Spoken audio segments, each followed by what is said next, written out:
Ladies and gentlemen, fellow Rotarians, it is my honor to introduce the 100th President of the Rotary Club of Tulsa, President Karen Key.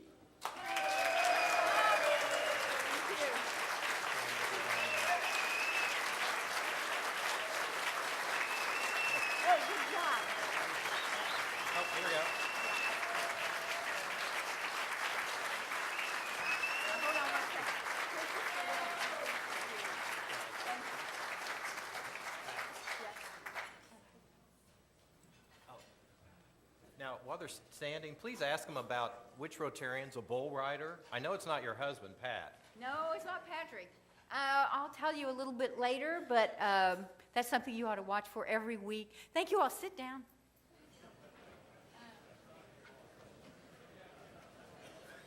First, I want to tell Tom, thank you. He did a lot of hard work last year and queued things up for me this year, so I'm really grateful. And oh, I forgot the last time. All right. And Corey, I suspect every week I'll need some prompting. So, all right. I have some really nice guests here today that I would like to introduce. First of all, my husband, Patrick, who was in court this morning, and I was afraid he was going to be late. So, yay, Patrick is here. Thank you. And my assistant, Ella, and her husband, Woody. So Ella has to put up with me every single day, as does Patrick. I feel for them both.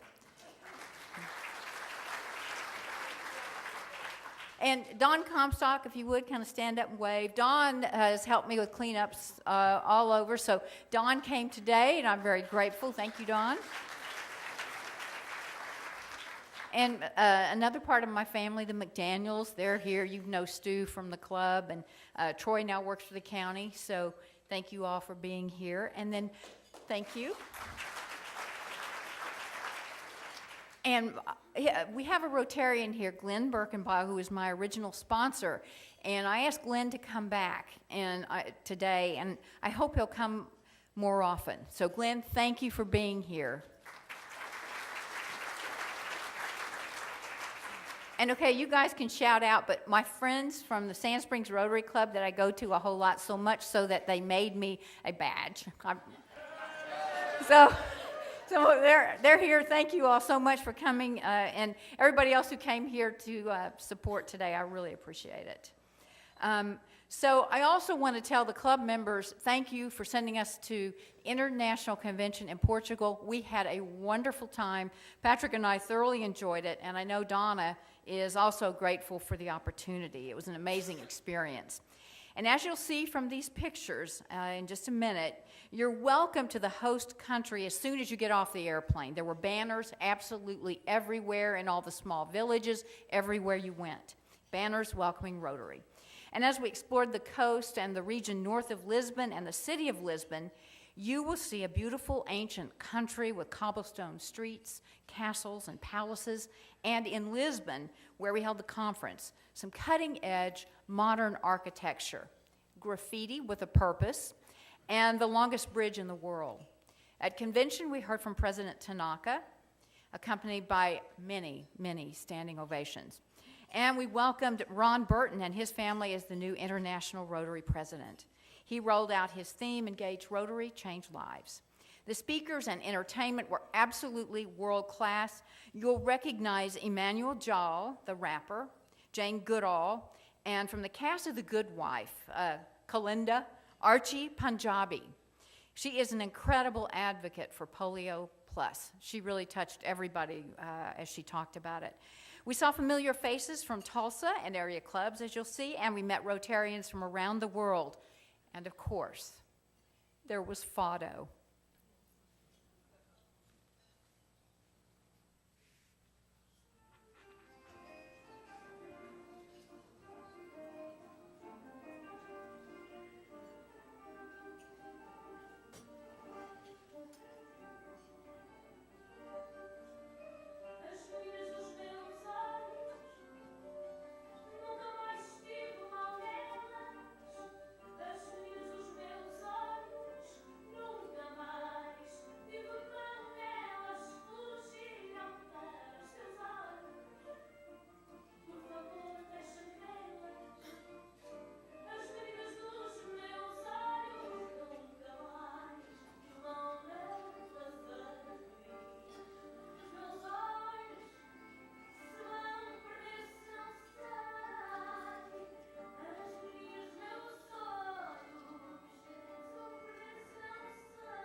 some really nice photos of what we heard, unlike what you guys experienced last week. My apologies.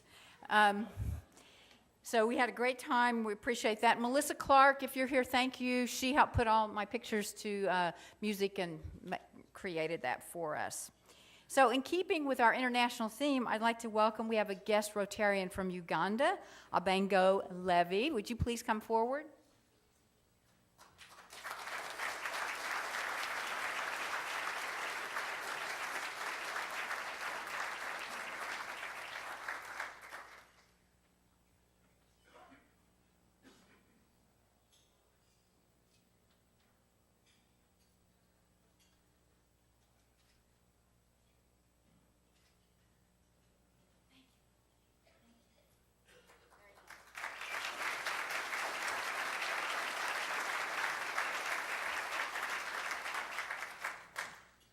This morning, our invocation will be given by Elaine Moore-Jones, song and pledge by John Della Vedova and the incredible Men of Note. And on the piano, we have a very special guest. Gary Boyd is the Assistant District Governor from the McAllister Rotary Club. Thank you, Gary, for coming over and helping us this morning. And visitor introductions by Michael Burks.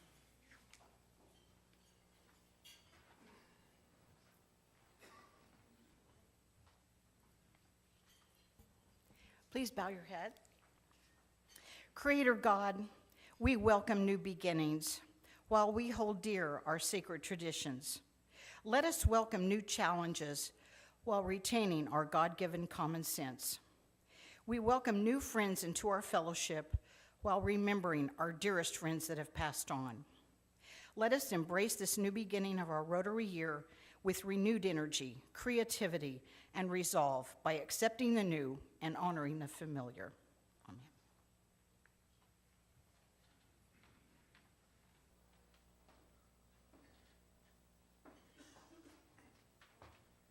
Hello, fellow Rotarians. I know the pink and the red don't really go together, but this is kind of a last-minute thing they wanted me to wear, and I'm glad to do it.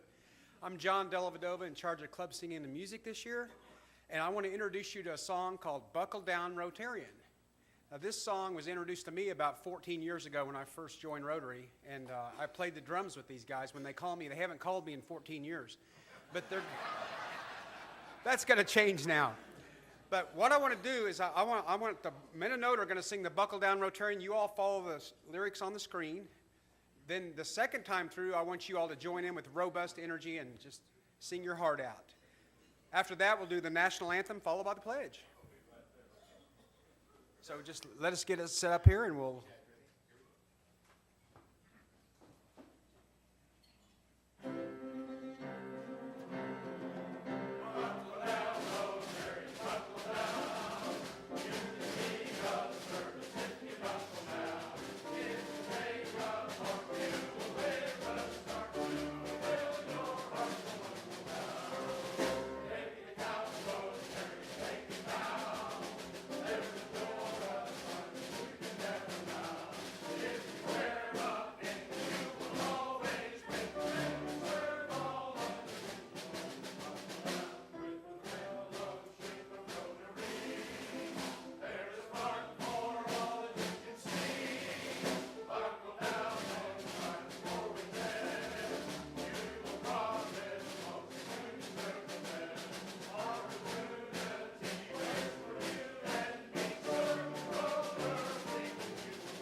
Now the national anthem.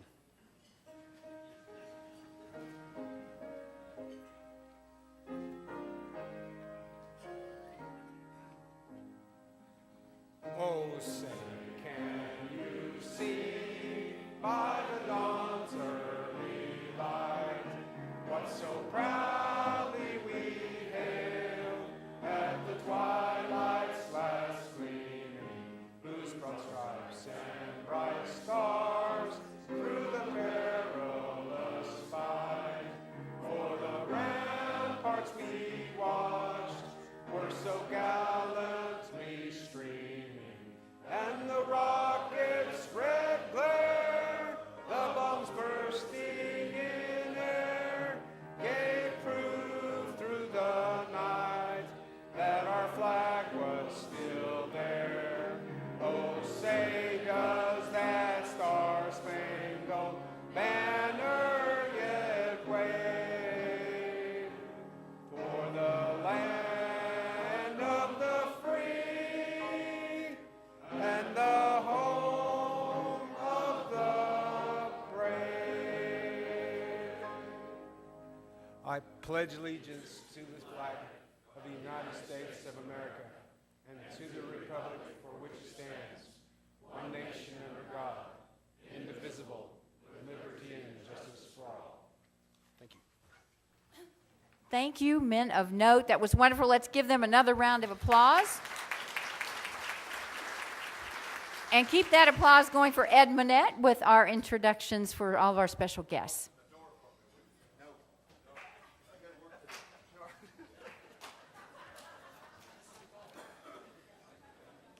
I was hoping you'd leave me as Michael Burke and we could get him in all kinds of trouble today, but would like to welcome everyone to Club 2500, District 6110, the largest district in all of North America and the largest club in that largest district. We have quite a few guests, so we'll get through them. I will first introduce the guests of our Rotarians. If you will briefly stand so we can recognize you, that will be great, and then we will all welcome you with a round of applause at the conclusion. Tony Francis is the guest of Rotarian Jim Kelly. Corporal George Fry with Tulsa Police Department is here with Chief Chuck Jordan. Chris Leggett with Summit Financial is here with Chuck Wilson. Susan Harris with Tulsa Regional Chamber is here with Delise Tomlinson. The Stringer brothers, Cole and Will, and I believe Will is our outbound to Germany. No, Cole is outbound to Germany. They're here with Duff Weddle. Dana Burks has brought with her Kelsey Burks. Rotarian Marlene Livaday has with her the Vice President of Langston University, James Dunavant. Tim Knoll has his spouse, Barbara. Desiree Darty has Tom Taylor with Emergency Infant Services. And Tim Knoll also has Sarah Crane. Let's give them all a warm Rotary welcome.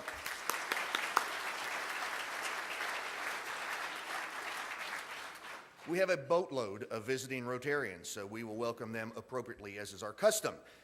We have already met Abongo Levy, but let's meet him again from the Rotary Club of Lira, Uganda. Hi, Abongo. From the Pryor Club, we have Bill and Betty Prentice. We'll do them one at a time. That's a little more. Yes. Okay. From Sand Springs, Deborah Langley. Sand Springs, Clay Langley. Sand Springs, Russell Cole, or Core, that's right. And Sand Springs, Pat Core. From Sunrise, we have past District Governor Tom Clark. Supposed to wave, Tom, so we can see you, okay? From the McAllister Club, the Assistant District Governor, Gary Boyd. From Bixby, Wayne Schwanee. From Sand Springs, Judy Treat. Sand Springs, Teresa Kerr. Thank you all, and please come back.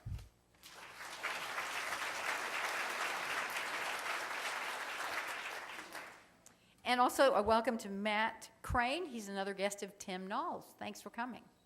Our Rotary sponsors this week are Matthew Bristow, Clear Ridge LLC, Elaine Moore Jones, Joe Moore, Lynn Moore, and David Dopp with Moore Funeral Homes. And we encourage you to do business with your fellow Rotarians. Please thank today's sponsors and all our volunteers.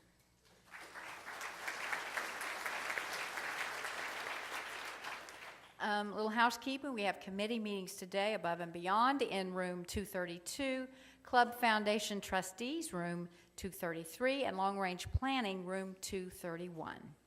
And a few announcements. Condolence cards are on the table for extending your sympathies to Rotarian Stanley Hawkins' family.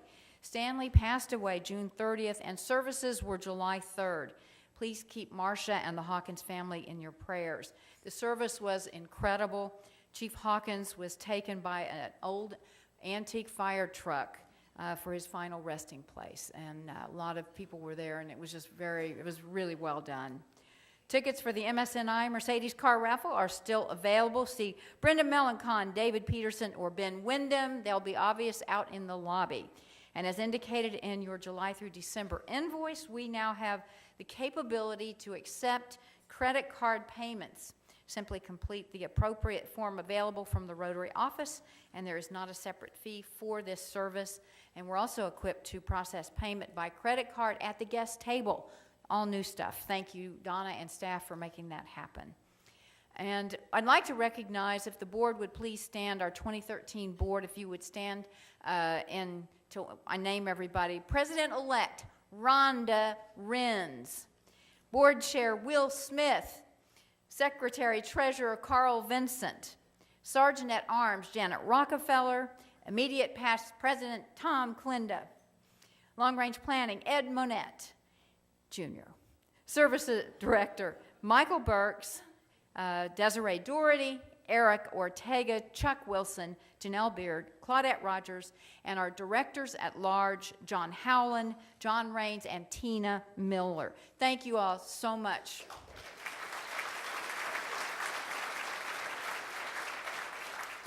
And if you are serving as a committee chair, would you also please stand? And I really appreciate all of your work this year, and they need more volunteers. So those are your committee chairs. All right, project announcement is Trevor Hughes. Please step forward with Tulsa Rotaract. Everyone, at the end of May, the Rotary Club of Tulsa had its first ever fundraiser. It was the chocolate, wine, and cheese event. I was here a number of times beforehand, ringing the bell, or the tin can, as it were. I wanted to come back and say thank you. A number of Rotarians from this club supported our event and attended our event. It was tremendously successful. Our net after all expenses was $2,504. With that, the Rotaract Club, and through a generous match by Rotary, was able to send 2 of our members, including Cayenne, to the RILA Young Leadership Training Conference in Washington, D.C. that took place last week. With the remainder, $1,504 odd, we are making a donation to our community service partner, Rebuilding Together Tulsa. Thank you very much for everyone that supported the event. Thank you for everyone that came. And I especially want to thank the Rotary staff, who was tremendously helpful for us, helping us get a number of things set up for that event. To Donna, to Jane, to Laurel, and to Tommy Lynn, thank you very much for all that you did to help us. And thank you, Rotary.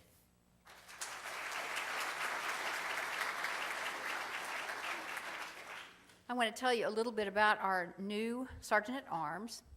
She is the Assistant General Manager at the Tulsa Convention Center, now the Cox Convention Center. I thought she'd probably cringe when I used the other name. Janet was born in Tulsa, lived all over the world as a child, graduated Edison, then received a bachelor's from the University of Denver. She hustled hamburgers, bartended at a saloon in Green Mountain Falls, Colorado, and was a police dispatcher, a meeting planner for Walmart Home Office before joining the convention center 15 years ago. She has 1 daughter, and if you want to talk tourism and conventions, Janet Rockefeller is your go-to gal. Please welcome our new Sergeant-at-Arms.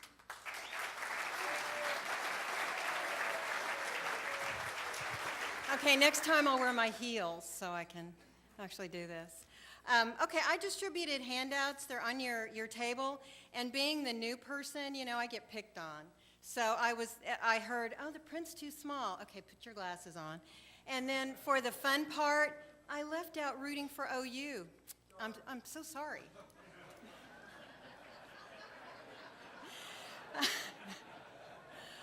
I'm not an OU grad, but anyway. Okay, so I just wanted to reiterate that the purpose of the fines is to fund Rotary Foundation programs.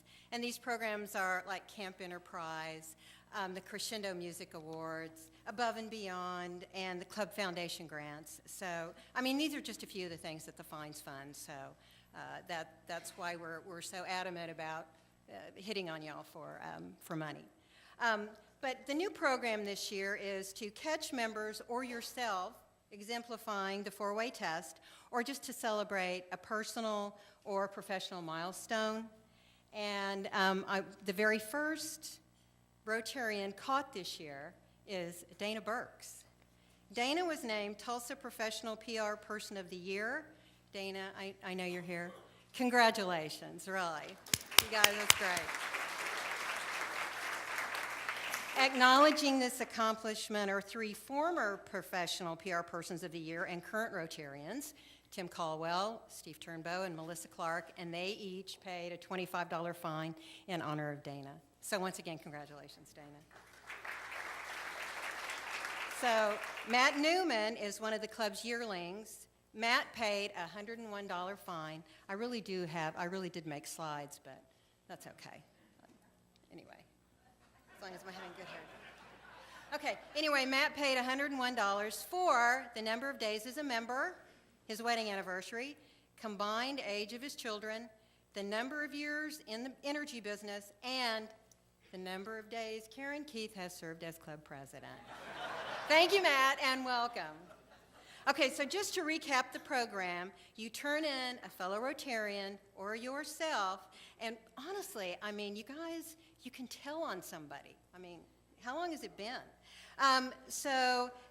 Email me at rotary@smgtulsa.com, describe the way that the four-way test was exemplified, pay a fine to acknowledge that member, and the person who was caught the most at the end of the year will win a BOK Center prize package. So everybody turn everybody in. Thanks so much.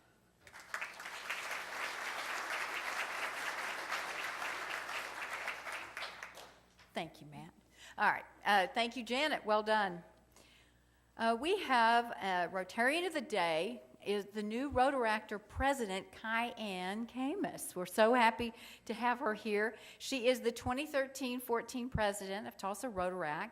She is the Government Affairs Manager for the Tulsa Regional Chamber. She was a Rotary International Ambassadorial Scholar to Scotland in 08-09, where she completed her master's degree at the University of Edinburgh.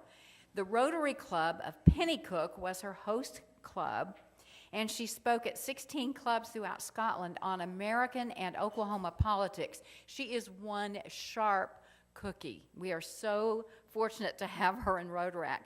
And Kyanne will introduce our speaker today. Please welcome Kyanne.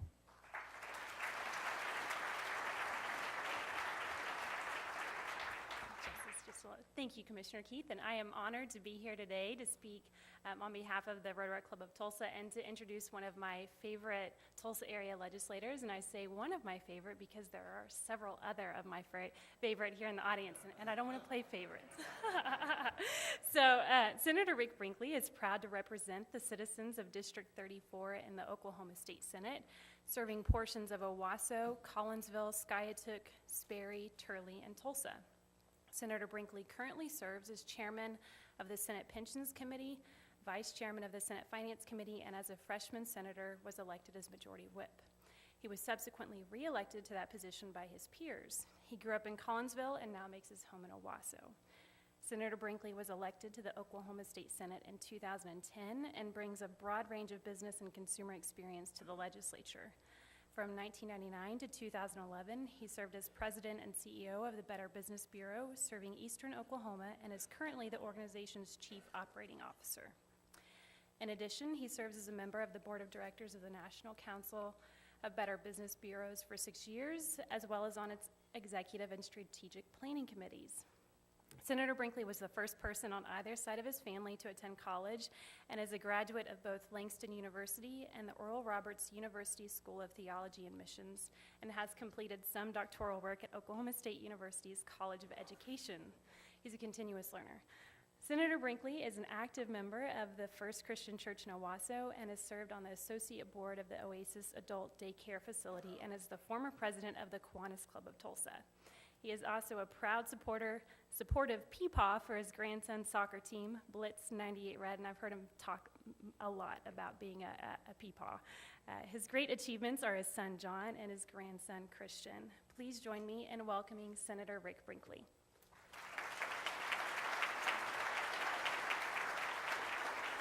Thank you guys very much. If you don't know me very well, I can talk really fast, and the sad part about it is that there is a clock, there's a light blocking that clock, so I will talk as fast as I can and try to see if I can beat the clock. The couple of things before I get started. First of all, I am not a Rotarian, but Rotary is important in my life for a couple of reasons. The first is that about 3-4 years ago, I spoke at a Rotary Zone Conference in Palm Springs with Gandhi's grandson. I can assure you that Gandhi's grandson is not telling anybody that he spoke with Rick Brinkley, but I get to be able to tell everyone I got to speak with Gandhi's grandson. And as a result of that, that turned into about 13 different speeches for Rotary district meetings all over the western part of the United States.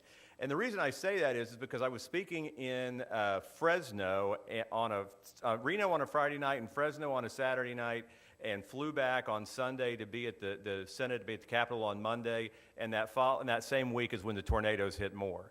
And I got, and those Rotary clubs came together from those two districts and sent $8,000 to be able for more to be rebuilt. And so it's just been amazing to me what your Rotary clubs will do that you will never see. The second thing I want to say is that it's been really fun to be here already because I saw Brad Anthematten, who I went from 2nd to 4th grade with. I have not seen him forever, so it's good to see him.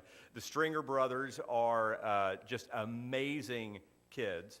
Not that they're kids anymore, but I've known them since really they were born. So I'm very, very proud to be associated with them. And obviously I've got some colleagues here, Pam Peterson from the House of Representatives and Brian Crane, whose desk is actually across the aisle from me on the floor. So I got to acknowledge those. And the last thing I will say before I get started is the fact that you went to the expense.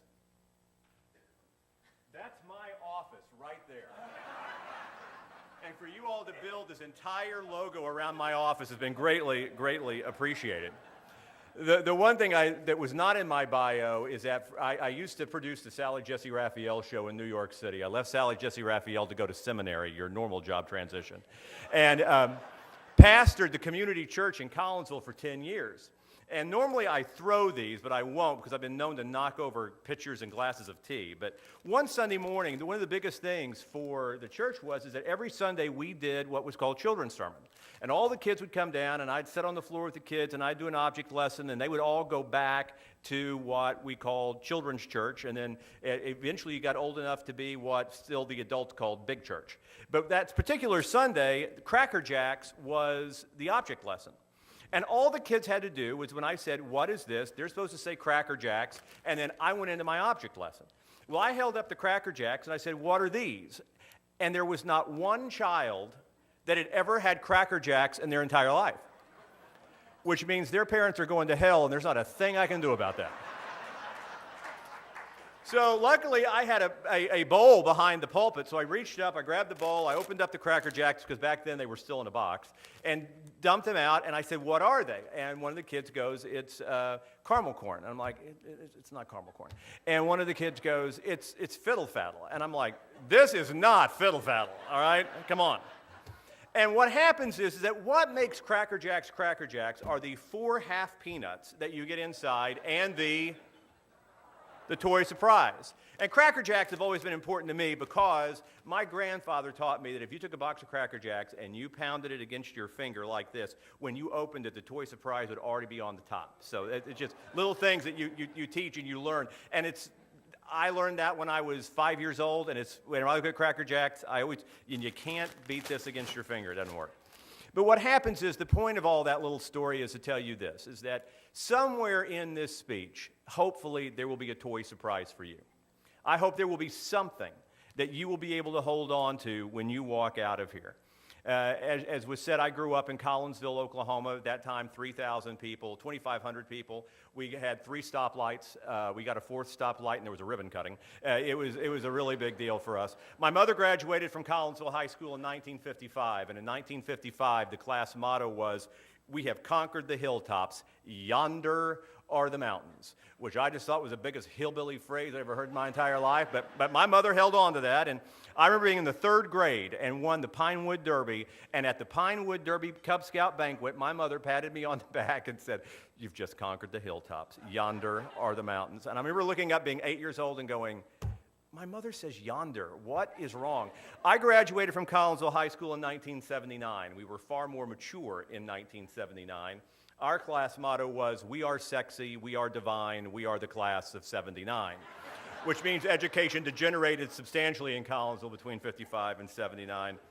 But the theme of this speech should not be engage Rotary, change lives. The theme of this speech is actually, you have no idea what you're doing. And that'll make sense to you in a little bit.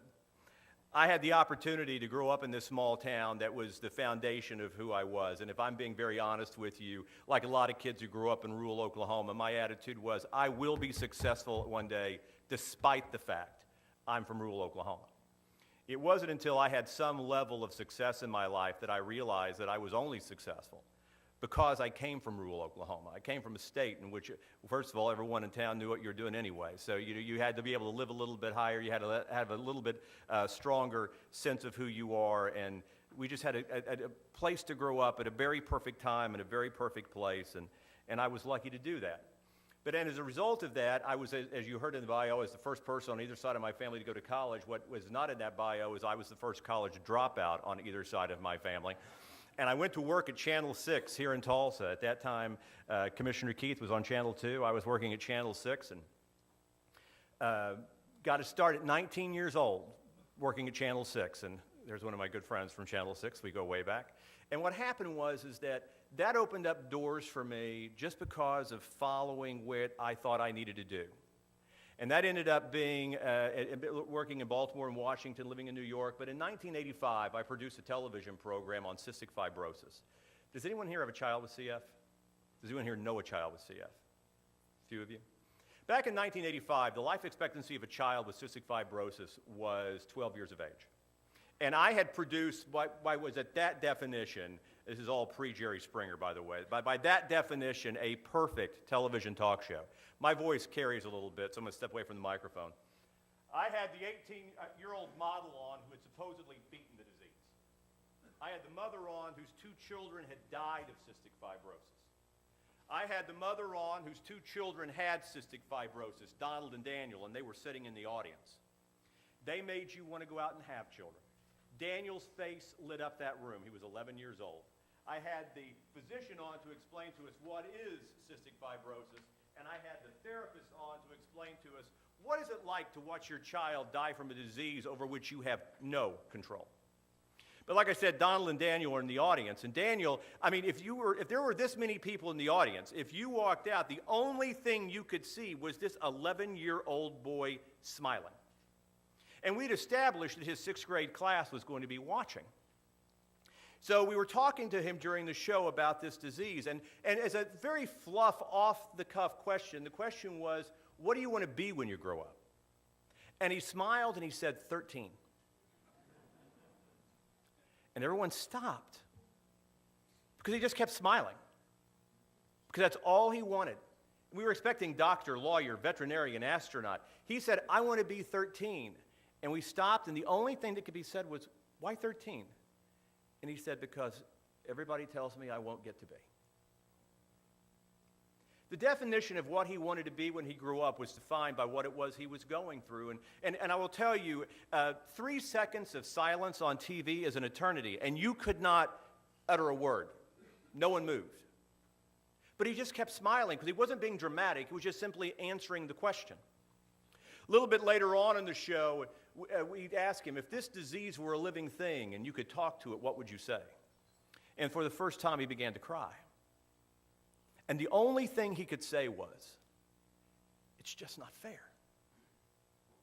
He goes, it's just not fair. And I think everybody immediately in an instant, just their eyes filled with tears. And he turned so no one could see him. And again, that fast, he turned back around. The tears were gone. The smile was back. And he goes, do you know how I get through it? He's 11 years old. Do you know how I get through it? No, how do you get through it? He goes, I got a book. Well, what's your book? He goes, it's my very own book. I don't understand. What do you mean about this book? And what he began to tell us was his mother, who was sitting up here on this set, was one of the wisest women I've ever met in my entire life.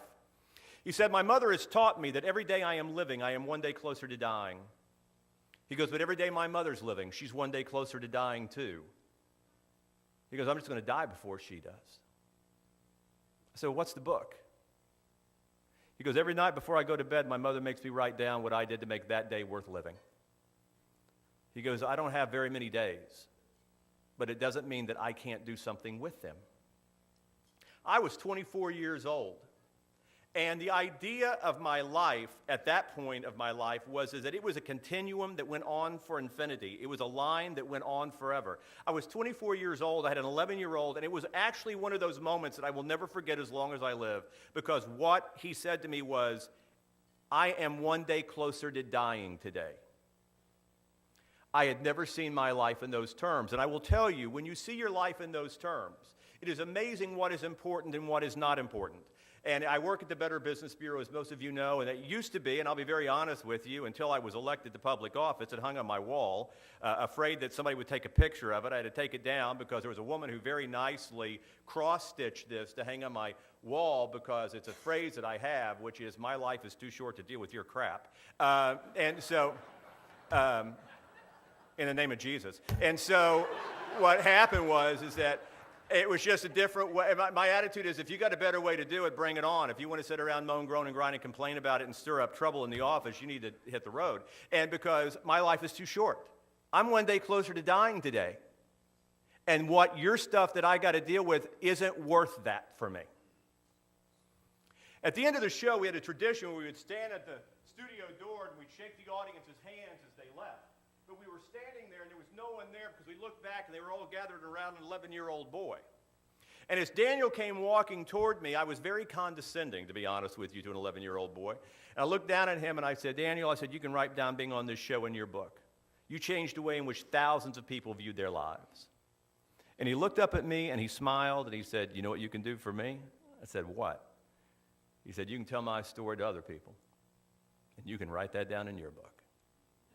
I've been had by an 11-year-old boy, and if you go into my garage, there's a brass trunk, and inside that brass trunk are books labeled 1985, 1986, 1987, 1988, up until 2012. And they're just little day planners. And each day I just write down something, and I'll be honest with you, there are days when I'm getting ready to go to bed where I can't figure out what in the world I did today. I got to come up with something. I just traded 24 hours of my life for this. It better be worth something. Daniel did not get to be 13. He died shortly after he turned 12, and I got to know his parents, and I asked him, I said, can I read his books? And they said, sure. An 11-year-old does not write down, I found a cure for cancer, or I walked on the moon. An 11-year-old writes down, I called my grandmother and said, I love you. I told my friend, thank you for helping me with my homework. And there was one to this day, I remember turning the page, and it was written in 11-year-old handwriting. And all it said was, I climbed a flight of stairs today without holding on to the handrail. An insignificant act on my part, but at school he had climbed a flight of stairs without holding on to a handrail, and that made his life worth living that day. And you need to understand that sometimes the most insignificant thing you do will be the most important thing you ever do. I didn't grow up in a poor family by any means, but we went to work at a very young age. I was in 5th grade, got my first job. I was the shoe shine boy at Dotson's Barbershop. I shined shoes every day after school, all day on Saturdays from 5th to 8th grade, which really isn't a big deal, and I did it for 25 cents a pair, which wasn't a big deal, except we were conveniently located 1 block from the livestock auction, so if you could imagine the boots I got to clean on Saturdays, which uniquely qualifies me to work at the state capitol. But what happens is that my first real job outside the family was I was a lifeguard at the Collinsville City Swimming Pool, and I'm going to talk really fast, so hold on tight here. I got to tell you this story to get to the other story, which was They hired 4 lifeguards. We worked from Memorial Day to Labor Day. No one got a day off. You had to work every single day. You couldn't be sick. You couldn't be anything. You had to be there. We worked from noon to 7 o'clock in the evening. If you were off duty, your job was to get that place cleaned up so you could get out of there at 7:01. We were 17, 18, 19, 20, 21 years old. We had places to go, people to see. On this particular day, it was my day to clean up the swimming pool because everybody else was lifeguard and there was hardly any kids in the pool. And I was picking up stuff along the fence, and I looked down to this Opieland Park in Collinsville, and there was an old man pushing a little boy on a swing set, and I waved at the little 3-year-old boy and waved back, and I went back to picking stuff up. They walk up to the fence. I don't realize it. I raise back up. They're right here. It scares me. I scream and I jump. Little 3-year-old boy belly laughs because he had scared the lifeguard. Now I looked at this old man, and when you're 17, 70 is old. It's not nearly as old as it used to be, but 70 is old. And I looked at this really old man, and I said, how old is your grandson? And he got indignant, and he stomped his foot, and he goes, he's not my grandson, he's my son. When you are 17 years old, the only thing that goes through your mind is that man had sex 3 years ago, and that's gross, okay?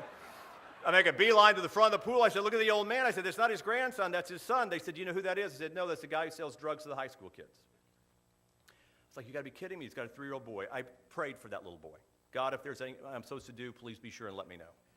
I was 17 years old. I had a Camaro with T-tops, a tan, and hair. 3 things I wish I had today. I drove off to college, do the TV thing like you've heard about. I come back, I go to seminary, I'm working at the church in Collinsville. I'm doing youth work. I got 70 kids I'm working with. One night we got a spades tournament going on. They're all in my house, and this boy walks in that I've been kind of sort of working with. He's got a baby book in his hand. He goes, I found this in a box. I wanted to show it to you. Well, that's not a 14-year-old boy carrying a baby book, but okay. He hands it to me. I look at it. I go, there's a picture of him and a man. I go, who is this man? I know him. And before he could answer, I realized that was the man who sold drugs to the high school kids when I was in high school because that was the only adult I'd ever made mad in my life other than my parents. He goes, that was my dad. And I got sick to my stomach because I realized I'd prayed for that kid when he was 3 years old and he was now standing in my living room. His father was murdered in a drug deal just before he turned 8. His mother became violently abusive and dropped him off at his grandmother's house one day. He lived with his grandmother until he was 14, then she died very suddenly of a heart attack, and he was now living with an 82-year-old step-grandfather. 6 months later, I come home, and there's a note on my answering machine from the grandfather that says, could you please adopt him by tomorrow morning before I put him into an orphanage? And the following morning, he became my son.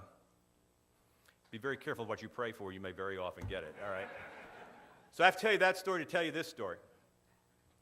My son and my grandson and I have lunch on a Saturday afternoon about 10 years ago. We get through with lunch. My son says, Dad, what are you going to do today? I said, I'm going to do what everybody in Oklahoma does on Saturday. I'm going to Walmart. He's like, great. So we all load up. We all go to Walmart. We all go into Walmart. My son sees a woman, and he goes, that's Billy's mom. Who's Billy? He was in my class. John, you graduated with 98 kids in your class. 70 of them been in our house. There was no Billy. No. He came in the 7th grade, and he left in the 7th grade. How in the world do you remember his mom? He goes, it was the day that everybody was supposed to bring cookies and brownies to school. And he goes, I didn't have a mom. He goes, I was walking to school, and I was the kid who had nothing. He goes, I didn't even want to go. He goes, and Dad, when I got there, she was leaning up against the back of her car with a tray of brownies in her hand. He said, John, why don't you come here? He goes, Dad, she handed me a tray of brownies.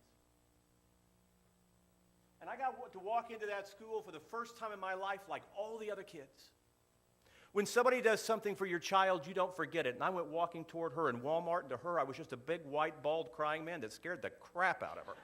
And she looked at me, and she's like, step away from the produce. And I'm like, ma'am, you don't know who I am, but I said about 15 years ago, you let a little boy carry a tray of brownies, and you don't do anything else with it for the rest of your life. That made it worth living for me. It was such an insignificant act on her part. She had no recollection of what I was talking about. I'm 5'7". My son is 6'3". She'd look at me, she'd look at him, she'd look at me, she'd look at him, and he was explaining who he was, and the cogs connected. She looked at me and she said, you're welcome. She turned around and she walked away. Your theme this year is Engage Rotary, Change Lives. And you're going to change lives at Rotary Club through the programs that you do. There is no question about that. But what happens is that when you work in government, when you're an elected official, and even in our small ways at the state and the county level, there's part of the history of the state that we're writing. No one's going to know who we are. But some of the decisions that we make will change the direction in which the state operates. And I tell everybody, 99.9% of the people of Oklahoma have no idea who I am. But they're going to live with every decision I make. And we need to understand that there is something to be said for those who write history. But a lot of times we think that it's those people who write history. Let me explain something to you. You are writing history through every choice you make through this club. Because the history of my son's life was changed in a moment when a woman felt called to bake a 59-cent box of Jiffy Brownie Mix and hand it to him in a parking lot. Because he said in that moment, he believed that for the first time he could be like everybody else. And when you have a literacy program and you're teaching a child to read, you change the direction of their life forever because they're able to see things that perhaps the world in which they live limits them to. When you are able to help a homeless family, where you are able to do the projects that are done, when you are able to inoculate a planet from polio, you have changed the course of history for generations that you will never see. When Rotary sent $8,000 to Moore, Oklahoma, there's a group of people that will be changed to be made better that they will never know, and they will be changed by people that they will never meet. What happens, though, is that there's at least a small handful of you today that are saying to yourself, I've been doing this long enough. It's time for somebody else to take over. When you stop doing what it is that you have been called to do, the child you throw away is mine. I will never see the faces of the men and women who stood in the gap who gave me my son. But I get to travel around the country and look face to face to people who are changing lives that they don't even understand. I started this by saying that today's speech is not about engage Rotary, change lives. It is you have no idea what you're doing. Because that woman had no idea what she was doing. In my faith, we call it the Holy Spirit. If you want to call it your conscience, if you want to call it the voice inside your head, if you've been off your meds and you want to call it the voices inside your head, I don't care what you call it. But whatever it is, it's something that wells up inside of you that says, I need to, then you need to. And the only sermon you're going to get today is this. God does not need to explain himself to you.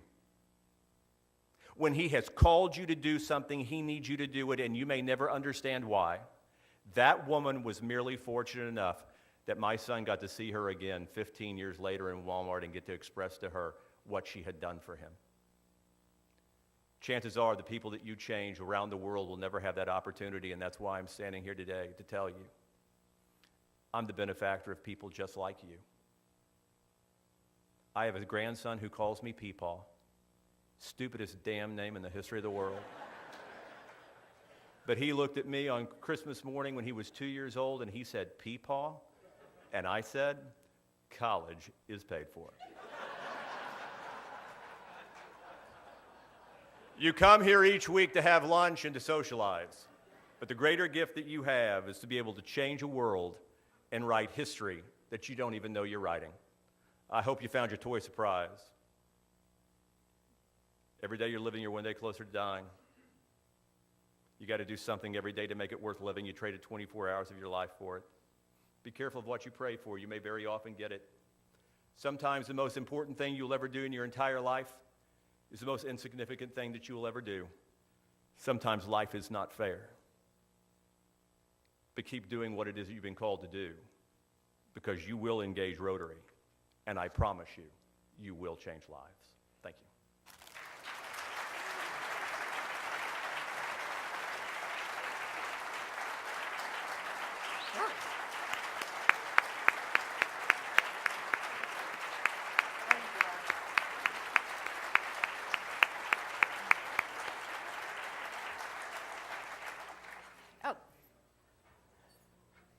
In your honor, we have a book that will go into the library at Celia Clinton, and I need you to sign this and say whatever you wish, and it's Nancy Clancy, Super Sleuth. So, thank you again, Senator. Next week, we'll have Muzan Biggs Jr., and he's going to talk reflections as he looks back over his experience during his tenure at Boston Avenue Methodist Church, and also a look at the community that he has done so much to nurture. So, I look forward to that. Now, did you all notice somebody riding bareback on the screen? Any of you curious about who that was? Senator Brinkley, do you have any idea who that is? Do you remember one of your best friends going to school who came up to visit with you? Brad? It's Brad. So, that is Brad Anthematten, and Brad said his wife, I guess, made him quit. But Brad's life dream was to do this. And so now he is where he is with us, and I think we're better off for that. Brad, where are you? Would you please stand up? Rotarian Brad Anthematten. So in an effort for us to find out little tidbits about each other, that's why these orange sheets are on there. So if you have something about you that's very unique, I'd like to know about it, and then I'll be calling you to get photographs and other things so we can kind of have some fun with this and get to know each other a little bit better. So thank you very much, Brad, for being the guinea pig for today. I appreciate that. Remember to continue to serve your community throughout the week, and next week, wear your Paul Harris pins. Thank you all very much.